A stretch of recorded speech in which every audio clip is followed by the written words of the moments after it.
Welcome back to Asia Business First. Well, Singapore's central bank is working to make banks more accountable to the city-state's anti-money laundering guidelines. It's also encouraging smaller, newer financial startups to play a bigger role in the industry. But as Sarah Alcaldi finds out, that brings challenges to the city-state's regulator.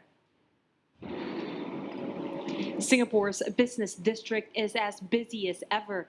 Big banks lining the road are on their toes. The city's financial regulator launched an anti-money laundering unit to keep dirty money at bay.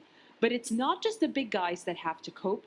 Financial technology firms welcomed by the country's central bank are also faced with the task of guarding against potential money laundering. They should not forget the fin in FinTech, financial services. The reality is that financial services is the most heavily regulated industry in the world. And there are very good reasons why it's heavily regulated. And therefore, fintech companies are under pressure to keep it squeaky clean. One way to ward off dirty money, putting the tech in fintech to work.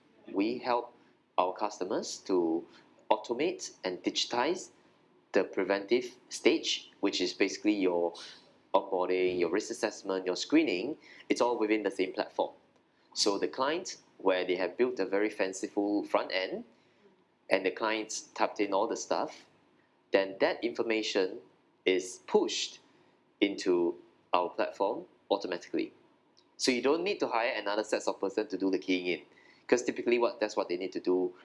But these newbies of the financial world face challenges, lack of banking experience, and like most startups, limited funding. Would the fintech spend that money?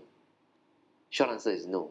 But does that mean that they are therefore are not complying? No, the answer is no.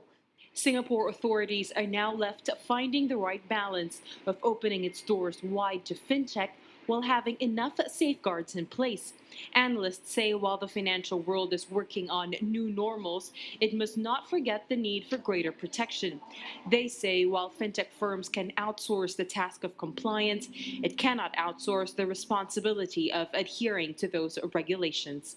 Sarah Alcaldi, Channel News Asia, Singapore.